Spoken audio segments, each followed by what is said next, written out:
Pria tidak bercerita, tahu-tahu menyelesaikan road trip 6.000 km dari Jakarta ke ujung selatan Indonesia.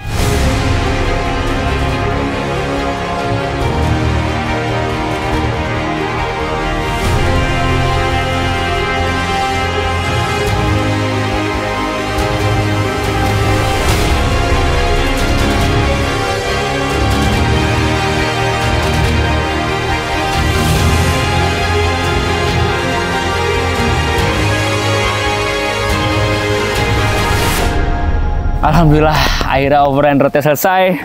Gue bersyukur banget karena banyak banget pelajaran yang bisa diambil, banyak banget cerita yang bisa di-share ke kalian, pengalaman-pengalaman, kesalahan-kesalahan yang sekiranya kalau misalnya kalian main road trip bisa dijadiin pelajaran juga guys. Karena kemarin dari tanggal 15 Januari sampai tanggal 20-an Februari itu gue ngejalanin overland road-nya, dimana gue jalan dari Jakarta sampai titik nol paling selatan Indonesia, ujung Indonesia. Habis itu balik lagi ke Jakarta. Semuanya 90% naik mobil. Di video ini gue bakal cerita lah mengenai total jarak dan waktu yang ditempuh, terus juga bejo ngabisin bensin berapa banyak, Q&A yang udah sempet kalian submit juga di Instagram Story, terus juga cerita-cerita kesalahan dan pelajaran apa yang bisa kalian ambil kalau kalian kedepannya pengen road trip juga kayak kita gini. Biar kalian makin paham sama konteks yang bakal gue sampaikan nanti, lu better tonton dulu deh video waktu gue persiapan pengen overland road di sini, sama lu tonton aja video-video pendek yang gue hasilkan sebagai karya utama selama gue overland road ini guys, di TikTok, di Instagram ataupun di YouTube Shorts. Karena memang gue berangkat dari konten kreator pendek, sehingga memang fokus karya yang dihasilkan selama overland itu adalah ya video-video pendek itu. Baru di YouTube ini fokusnya emang untuk bercerita, untuk ngasih konteks yang lebih luas dan lebih berdasar gitu. Kita langsung aja masuk ke topik jalur tempuh atau daerah-daerah yang kita datengin lah selama overland road ini. Dan bisa dibilang nyaris semua itinerary itu kita cukup disiplin, kita cukup ngikutin sesuai plan, tapi banyak adjustment atau perubahan-perubahan sesuai dengan kondisi cuaca, atau mungkin kadang-kadang kita FOMO, tiba-tiba nemu spot yang bagus atau spot yang ciamik banget itu. Nah, masuk ke hari pertama, Day 1, 15 Januari, kita berhasil Jakarta Banyuwangi, Trans Jawa gitu kan. Dan kita nggak jadi ke Baluran, karena emang Baluran ternyata waktu itu masih tutup. Terus day itu 16 Januari kita dari nyebrang Bali, Jawa Bali, kemudian kita syuting di Black Lava, kemudian langsung nyebrang ke Pulau Lombok guys. Itu lintas Jawa, Bali, Lombok dalam satu hari. Dan spot yang kita cari di Bali adalah Black Lava di area Kintamani, Gunung Batur. Dan hari ketiga, 17 Januari, kita explore Sembalun. Tapi sebelum ke Sembalunnya, kita ada ke tempat namanya Lendah Denger. Ini bagus banget, cuman disclaimer kalau misalkan kalian pengen kesini, pastiin kendaraan kalian capable kalau misalkan naik mobil. Karena untuk mobil Brio aja itu nggak bisa masuk, harus bener-bener mobil spek kayak gini. Dan 4x4 itu kepake banget, karena emang posisinya kalau misalkan lagi habis hujan, agak licin, itu perlu banget untuk kita pakai double garden kayak begini guys. Terus dari situ malamnya ke Sembalun dan kita bermalam di suatu homestay di Sembalun. Nah, besoknya day keempat 18 Januari kita explore Sembalun, beberapa spot-spotnya ada sawah-sawah estetik ya kan. Terus kita ke Bukit Seger Mandalika. Dimana Bukit Seger Mandalika itu adalah bukit yang dia tuh posisinya ada di sebelahnya Mandalika, nggak masuk ke dalam, dan view-nya itu 360 ke pantainya Mandalika, ke sirkuit Mandalikanya itu sendiri. Jadi menurut gua gokil banget. Dan itu biaya masuknya kalau nggak salah sekitar 80 ribuan untuk 2 mobil, jadi masih cengli lah. Meskipun banyak orang bilang itu katanya lumayan mahal, tapi menurut gua masih reasonable untuk view yang didapat guys. Karena memang Bukit Seger itu polemiknya adalah itu tanah orang yang dikomersilkan lah, ibaratnya masih sengketa, belum diterima untuk dijual oleh si pemiliknya gitu guys. Ini correct me if I'm wrong ya, karena gue bisa aja salah. Terus day 5 di tanggal 19 Januari kita masuk ke sirkuit internasional Mandalika. Ini kebetulan perizinannya dibantu sama GWM Tank selaku ATPM-nya, yang ngebantu kita juga untuk meminjamkan mobilnya yang dipakai si Virgadana atau si Aldo. Jadi terima kasih banyak GWM, gue akhirnya bisa masuk ke sirkuit Mandalika dengan kendaraan gue pribadi yang gue punya. Dan di hari yang sama tanggal 19 Januari gue kebetulan ada panggilan untuk seminar di Surabaya guys. Dan seminar di Surabaya ini tuh dari Pro7, perlampuan yang gue pakai di Bejo. Mereka minta gue untuk seminar sharing gimana caranya bikin konten yang bagus, gimana caranya bikin konten bengkel yang rame supaya bisa FYP dan sebagainya. Jadi di hari itu abis dari Mandalika gue benar-benar langsung flight dari Lombok ke Surabaya, dan di Surabaya seminar-seminar sharing-sharing di sore harinya. Jadi emang ngepas banget, semuanya mepet dan berasa padat banget. Besoknya di tanggal 20 Januari di paginya kita langsung flight dari Surabaya sampai Lombok. Emang lumayan padat, dan setelah gue naik pesawat dari Surabaya ke Lombok, langsung gue dan tim semuanya kedua mobil langsung meluncur ke Pulau Sumbawa dari Pelabuhan Kayangan sampai Pelabuhan Pototano. Nah, di hari yang sama juga malamnya itu kita meluncur dari Pelabuhan Pototano langsung ke area Whale Shark Sumbawa. Untuk besok paginya di tanggal 21 Januari itu kita nyari whale shark atau hiu paus yang katanya dia cukup gentle sama manusia, gak makan manusia, dan gak menyeramkan lah. Itu experience yang menurut gua gokil banget, karena kita posisinya naik kapal pagi-pagi jam 4 pagi, terus ketemu whale shark itu jam 8 pagi, dan siangnya setelah cabut dari whale shark, kita udah bawa pulang beberapa konten, gue bikin konten, ini ikan hiu ini gak makan manusia gitu kan. Dan langsung lah kita meluncur ke arah Gunung Tambora. Gunung Tambora ini masih di pulau yang sama, yaitu Pulau Sumbawa. Dia di area Dompu. Dan di situ kita di-bless atau dibantu sama salah satu warga lokal. Namanya Bang Dana. Dia kebetulan selaku polisi hutan di Gunung Tambora. Dan menurut gua gokil banget karena beliau sangat welcome. Beliau sangat thoughtful dalam memberikan cerita, dalam sharing-sharing. Jadi gue jujur bangga banget bisa ketemu beliau. Bisa diberikan cerita mengenai Tambora lebih lanjut. Bahkan diberikan penginapan selama 2 malam di Sanctuary Rusa. Jadi ini diberikan as-in, gue tetap bayar ya, karena emang posisinya kan itu punya pemerintah. Dan diberikan ini tuh konteksnya adalah kita diberikan fasilitas generator untuk gue buka Starlink, terus juga kita diberikan fasilitas makan-makan enak, dan itu semuanya terjadi selama sekitar 2 malam guys. Nah besoknya nih di tanggal 22 Januari kan, kita masih santai-santai di campsite Gunung Tambora itu, di Sanctuary Rusa atau Kandang Rusa, karena kita cukup produktif bikin-bikin banyak konten di sana, review Hilux setelah pemakaian 2000 km lah, review ini itu, review jet pressure, MS Glow Foreman, dan sebagainya. Besoknya, tanggal 23 Januari, yang mana itu selaku day ke-9, gue meluncur sorenya di Pulau Satonda, di mana itu adalah pulau nggak berpenghuni yang ada di ujung baratnya Pulau Sumbawa, guys. Itu bentukannya unik banget, tengahnya ada danau, kayak ada cincin, dan gue sempat bikin video.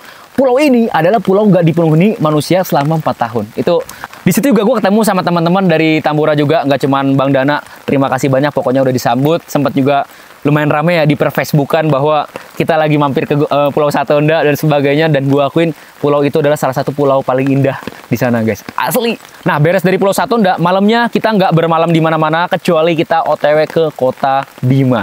Nah, di Kota Bima ini kita meluncur sekitar, kalau nggak salah 4 jam 5 jam perjalanannya, lumayan lama. Tapi kita masih aman lakuin, jalan terus, dan malamnya kita sampai di Kota Bima itu sendiri. Dan besoknya, di tanggal 24 Januari, sekaligus ke day ke-10, kita aktivitas di Kota Bima, ngelakuin beberapa hal lah. Contohnya adalah ngirim drone FPV gua yang crash di Sembalun kemarin, kembali ke Lombok, pakai bis, guys. Gua salah banget, harusnya pas crash di Sembalun drone FPV gua, harusnya gue bisa langsung servis di tempat servis namanya Firman Attack.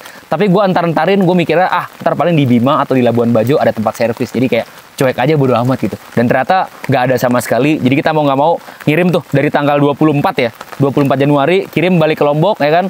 Drone-nya kirim ke sana, dan malamnya kita bikin The Quiet Bima. Ini adalah The Quiet pertama yang gue bikin selama Overland Rote. Feedbacknya juga cukup lumayan, cukup rame, dan banyak yang menyambut dengan baik karya The Quiet itu.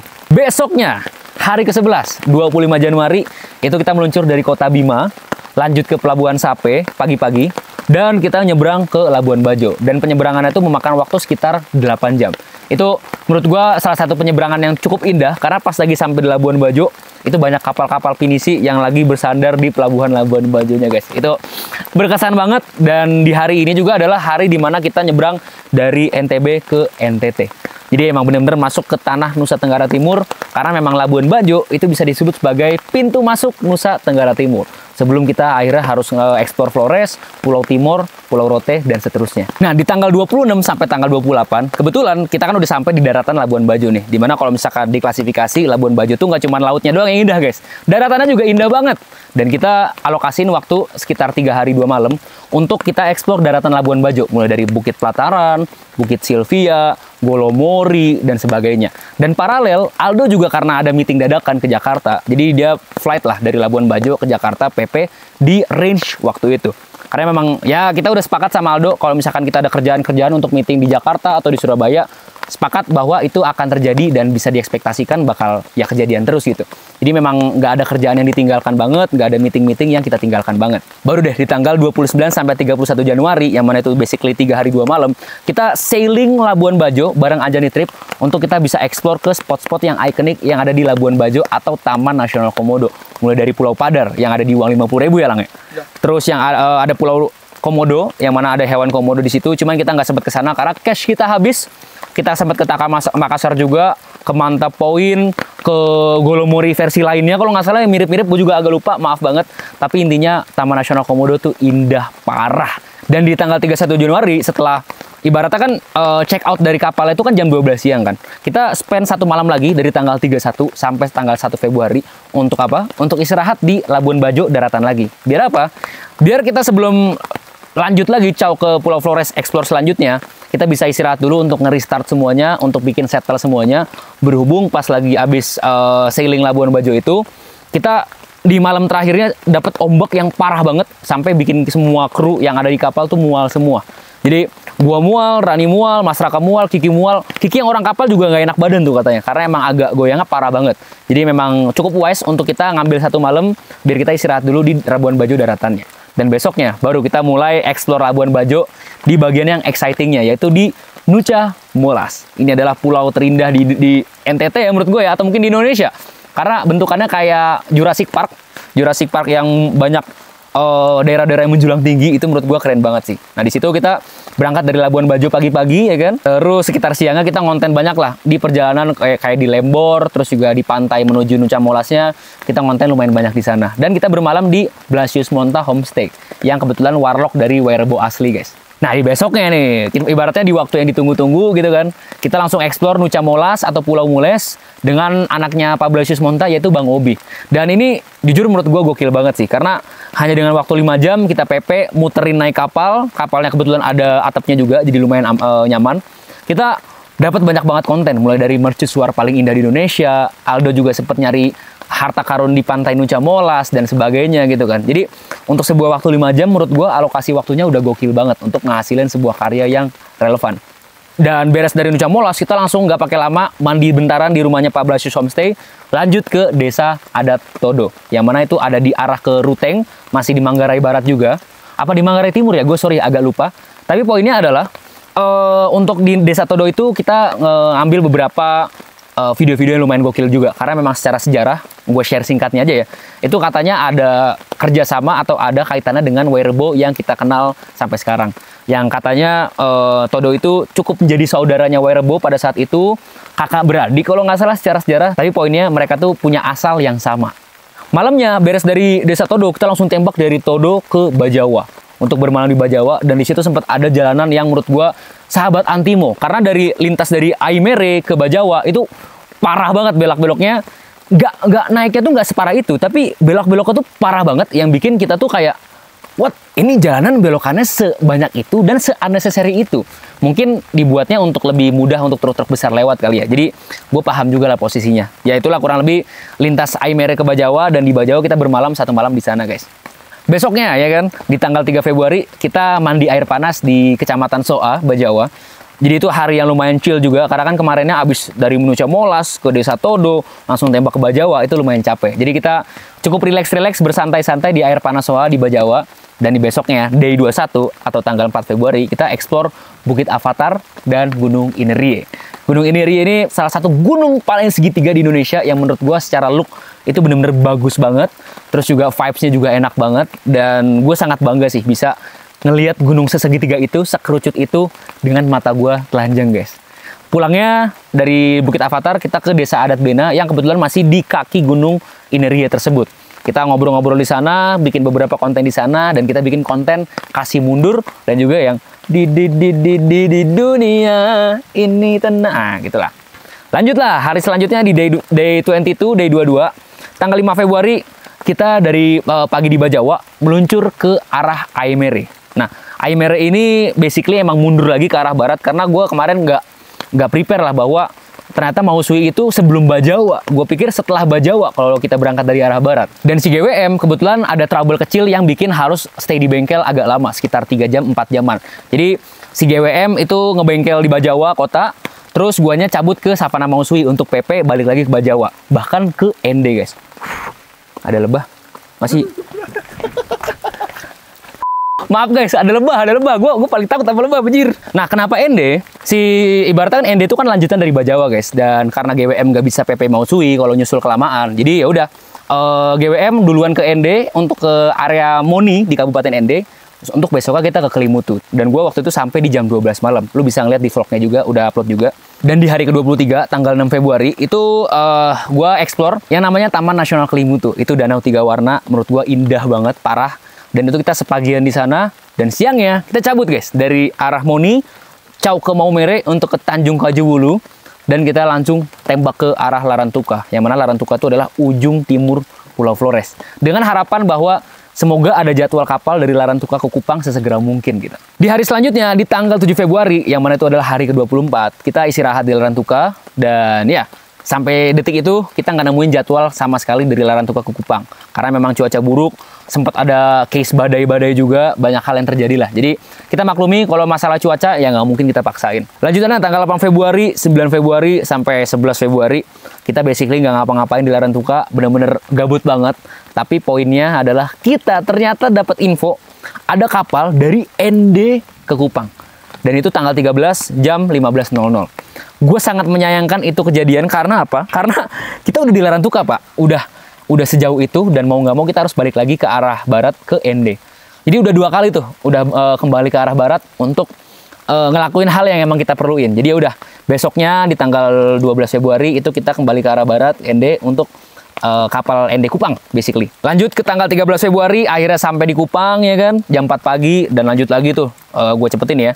Tanggal 14 Februarinya jam 8 pagi langsung tembak Kupang Rote biar nggak banyak bacot, nggak pakai lama.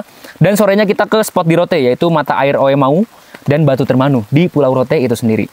Di tanggal 15 kita ke titik 0 km Pulau Rote, dan sorenya kita ke Telaga Nirwana di Rote.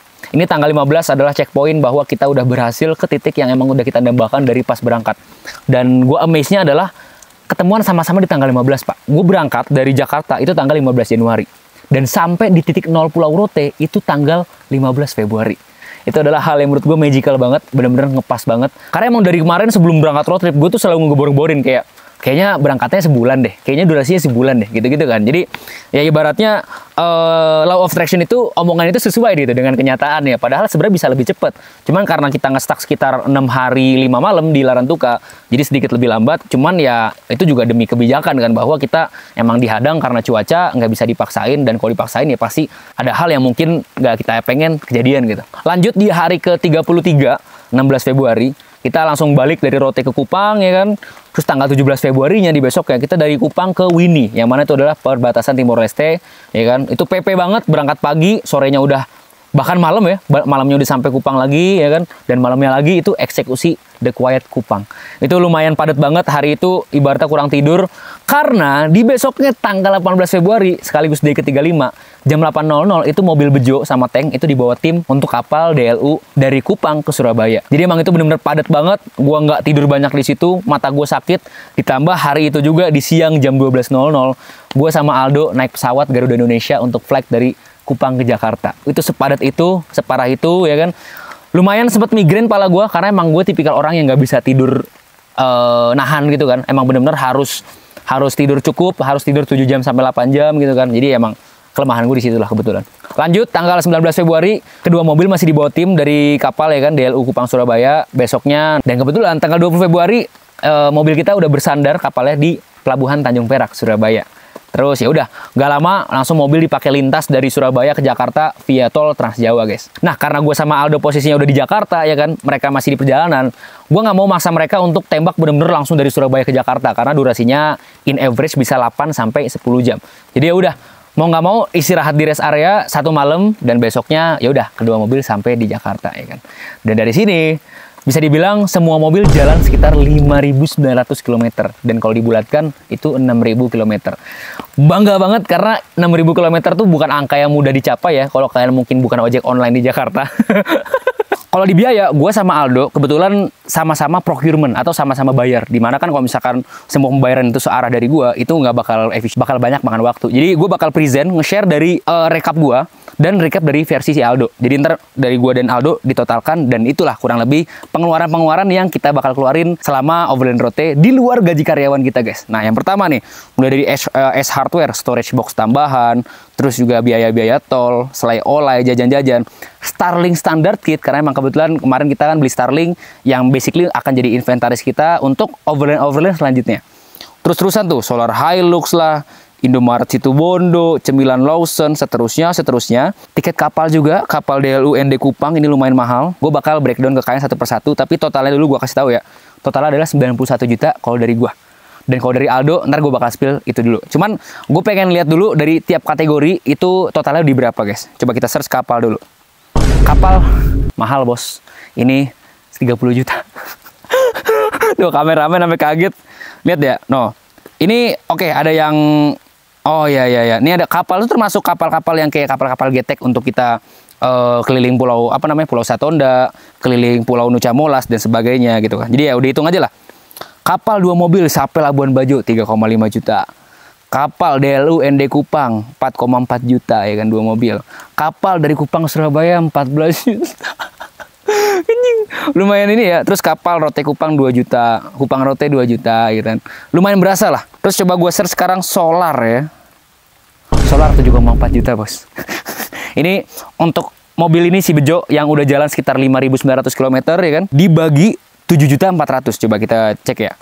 Coba ya. 7.400.000 dibagi 5.900. Trot.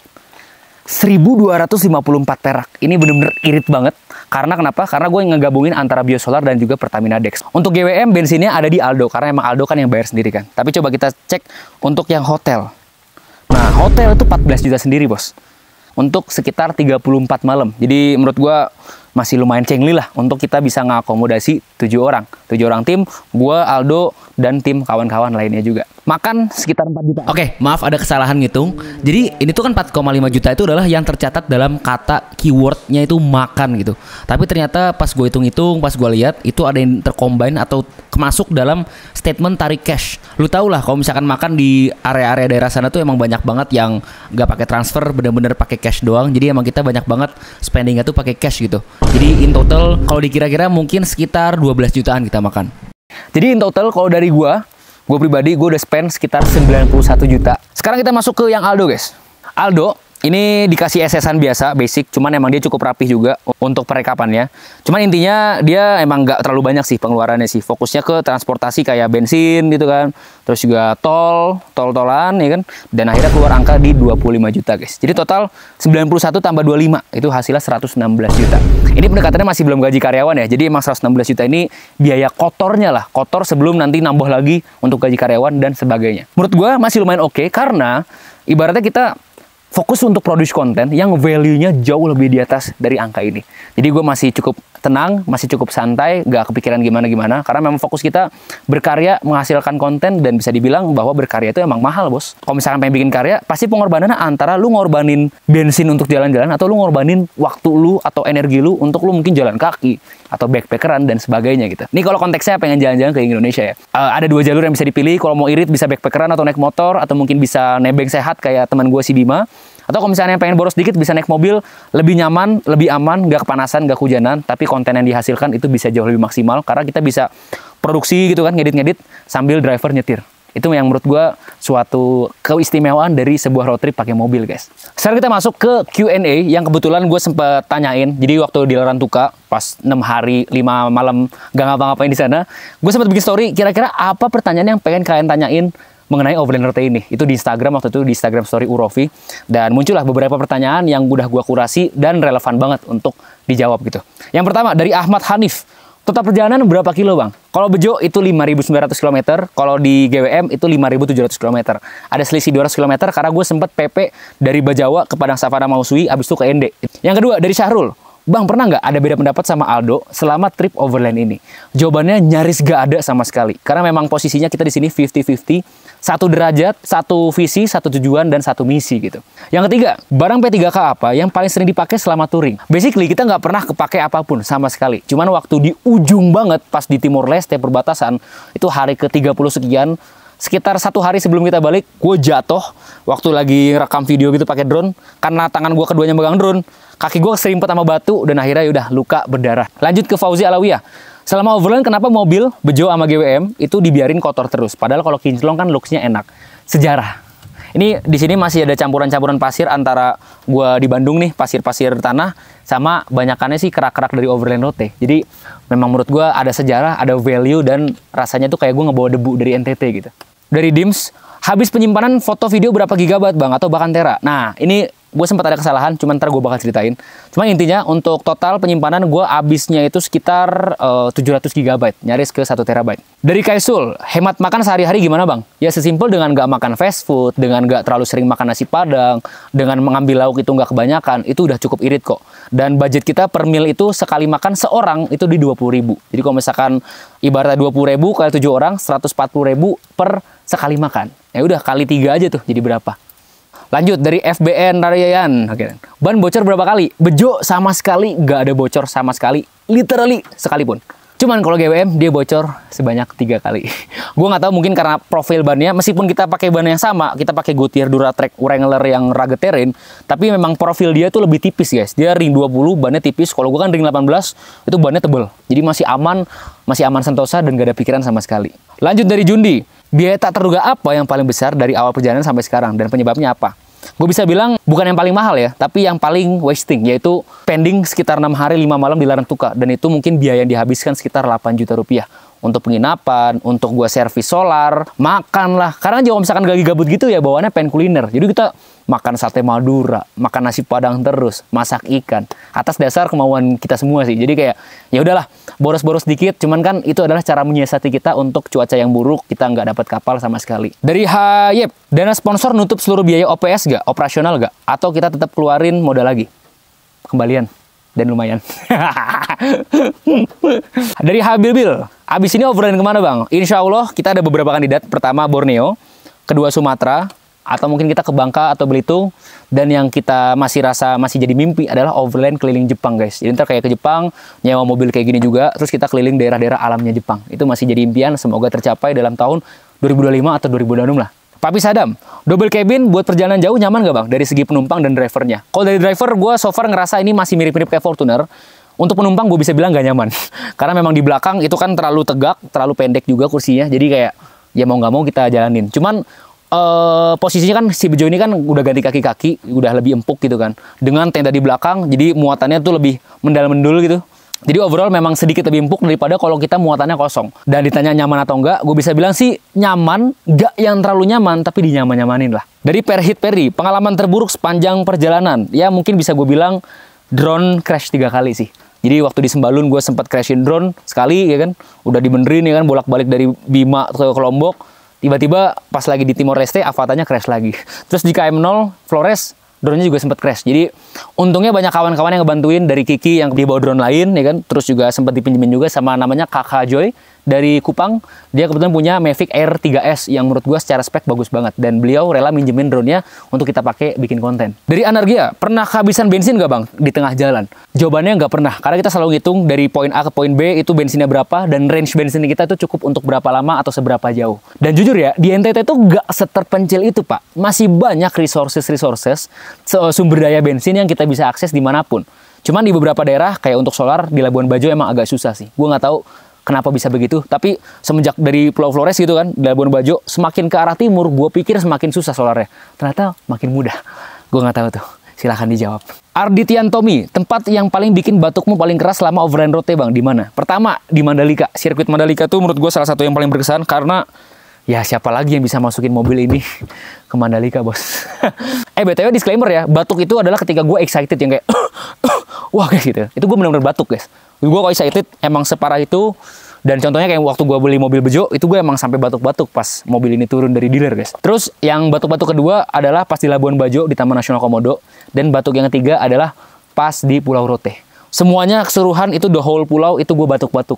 Terutama di KM0-nya yang view-nya indah banget. Ada bebatuan karang-karang. Dan kita bisa naruh parkir mobil di ujung KM0 selatan ujung Indonesia guys. Dari Mustakul Kuda. Ada hal yang mistis atau penampakan selama jalanan? Nggak ada. Sama sekali nggak ada. Kita nggak diganggu. Selama kita nggak ngaguin, pasti kita nggak bakal diganggu guys. Jadi untuk horor-hororan, maaf ya. Gue bukan orang yang terlalu konsumsi kayak gitu.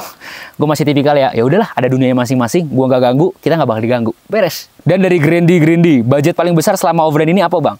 Tadi udah gue bilang pas lagi biaya itu adalah di penyeberangan kapal untuk kapal mobil. Apalagi kan kita 2 mobil golongan yang 4A, mobil gue tuh di atas 2000 cc. Kalau yang GWM itu kan juga posisinya mobil golongan 4A juga. Jadi basically kayak harga mobil dikali 2 dan itu banyak banget penyeberangannya. Mungkin penyeberangan mobil kalau di total itu kayak 7 kali atau 8 kali gitu. Dan kita ngabisin sekitar 30-40 juta hanya untuk penyeberangan. Tadi kan total udah gue bilang kan, 118 juta kalau nggak salah, itu 40-nya untuk nyebrang-nyebrang doang. Karena kan NTT kepulauan basicnya. Dan banyak penyeberangan-penyeberangan yang harus kita lakuin untuk kita bisa ke titik Pulau Rote. Tanpa harus kehilangan spot-spot yang di Pulau Flores, di NTB, dan sebagainya. Sekarang kita masuk di bagian dimana kita nggak bisa hindarin, yaitu kesalahan guys. Kesalahan tuh emang menurut gue banyak banget yang kita alamin, banyak yang kita rasain juga. Dan yang pertama adalah di NTT, cuacanya itu lagi nggak bagusnya itu sekitar di range dari akhir tahun sampai pertengahan tahun. Dan kita berangkat di puncaknya cuaca musim hujan dan badai guys. Nah, jadi memang sudah diekspektasikan lah bahwa cuacanya nggak bakal semaksimal itu. Tapi, tau nggak, ada hokinya guys. Waktu gue datang di setiap suatu spot, nyaris selalu itu cuacanya bagus ketika lagi kita samperin. Ini suatu privilege menurut gue. Karena ketika kita lagi samperin selalu bagus. Ketika kita pulang dari sana, warlocknya cerita, Bang, setelah sehari setelah lu cabut, itu cuacanya langsung buruk, langsung hujan. Jadi menurut gue, wah kayak, kok bisa gitu. Jadi kita bersyukur banget, alhamdulillah bisa dilancarkan sebagus itu. Meskipun di Larantuka sempat hujan agak lama, tapi kan kita juga nggak fokus untuk overland ke Larantuka, tapi kita fokusnya di Rote. Dan pas lama di Rote, itu cuacanya 100% sempurna. Pas di Timor Leste, perbatasan Wini ke Timor Leste juga, itu cuaca juga 100% sempurna gitu. Jadi kayak nggak ada yang bisa dikeluhkan, cuman memang posisinya kalau misalkan kalian pengen ke NTT juga, overland kayak gini, bagusnya sih kalian berangkat di sekitar bulan Juni, Juli, Agustus gitu. Yang emang itu lagi kering-keringnya, yang lagi bagus-bagusnya. Terus yang kedua adalah jadwal makan kadang suka berantakan, dimana kita kadang sarapan terlalu siang, atau mungkin makan sore itu terlalu malam, yang bikin impact-nya tuh energi tim tuh jadi nggak begitu maksimal. Karena ya posisinya mereka kan pasti butuh makan untuk kerja secara optimal. Dan di beberapa hari, di beberapa titik memang kadang-kadang ada tim kerjanya tuh kurang optimal karena emang makannya telat gitu. Jadi kita bisa maklumi itu. Terus yang ketiga, gue sempat kurang siap untuk storage yang agak banyak. Karena kan posisinya kita bawa kamera yang mirrorless, kamera HP, kamera drone 1, kamera drone 2, dan sebagainya lah. Nah waktu itu pas kita baru sampai Labuan Bajo, gue baru sadar nih bahwa SSD eksternal 500 GB gue kurang cukup. Ya udah, mau nggak mau karena pas banget Aldo lagi pengen ke Jakarta, kita langsung pesan nih dari online gitu kan ke rumahnya Aldo di Jakarta. Abis itu pas Aldo balik ke arah Labuan Bajo, itu udah bawa SSD 1 TB. Jadi gue pesen tuh SSD 1 TB keluar sekitar 1,4 juta, tapi dari situ langsung lowong plong, dan itu SSD baru keisi 700 GB. Oh ya, berarti total data yang dihabiskan itu 500 GB tambah 700 GB, yaitu 1,2 TB guys. Yang kelima adalah kesalahannya gue ngancurin 3 kali drone. Dan penyebabnya itu memang sebenarnya eksternal juga sih. Angin kenceng yang bikin kadang drone gue yang tadinya idle jadi nabrak pohon. Terus juga kadang keasikan main FPV, pengen ngambil drone movement ekstrim, jadinya nabrak kabel yang gak kelihatan. Cuman poinnya adalah gue ngancurin 3 kali drone. 2 drone yang sama, 1 drone yang berbeda. Jadi kayak ya udah nggak masalah, namanya juga kita lagi overland. Yang penting hasil kontennya bagus dan maksimal. Terus yang kedua menurut gue, Bejo itu terlalu banyak barang yang nggak penting. Contohnya kayak kemarin gue bawa tenda, itu sebenarnya jujur ya, kalau kita emang masih ke hotel, masih penginapan, itu sifat urgensinya tuh nggak penting-penting amat. Mending kita udah entengin mobil aja, nggak usah bawa tenda, nggak usah bawa rack. Maksimalin space yang ada di bak double cabinnya aja udah. Bawa barang segitu, bajunya secukupnya, banyak-banyakin laundry, dan barang-barang yang nggak penting, contohnya kayak baju kebanyakan, mungkin kursi lipat yang nggak kita pakai, udah mending nggak usah dibawa sama sekali. Karena emang itu pertama ngeberatin mobil, bikin bensin jadi boros, dan yang kedua bikin ibaratnya jadi rasanya nggak lean, mobilnya tuh nggak enteng gitu, jadi nggak kenceng, rasanya mobilnya lemot. Sisanya perfectly fine dari 6 kesalahan tadi yang udah gue sebut. Menurut gue masih oke banget sinergi dari tim kita. Karena pertama, tidur selalu cukup pastinya 7-8 jam. Terus juga kita nggak pernah terlalu kecapean di satu hari. Pasti selalu ada balance-nya antara setelahnya mungkin tiba-tiba main air panas, atau mungkin sehari setelahnya kita selalu santai-santai.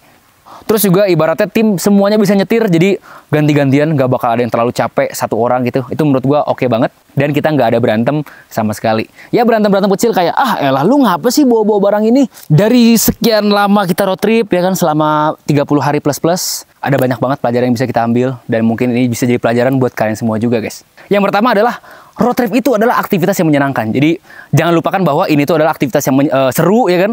Terus juga ibaratnya bisa jadi pengalaman yang kalian bisa rasain sekali seumur hidup. Di luar biayanya mahal lah, harus bawa tim lah, harus capek, dan sebagainya.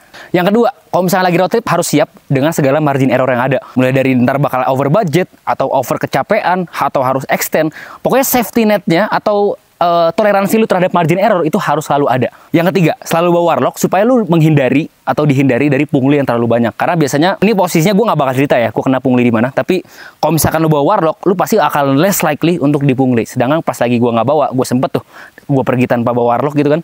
Kena ya sekitar beberapa ratus ribu, tapi anggap aja itu biaya respect untuk mereka lah yang lagi bertugas di area tersebut. Yang keempat adalah Indonesia tuh indah banget. Jangan sampai kalian mati sebelum kalian keliling Indonesia, guys. Mau ke Nusa Tenggara Timur, kayak Sumatera, kayak ujung timur, ujung utara, ujung selatan.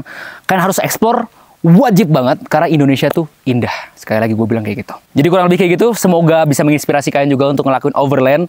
Kalian bisa punya cukup privilege enough untuk bisa ngelakuin yang sama. Sampai jumpa di overland selanjutnya. Seperti biasa, jadi deh.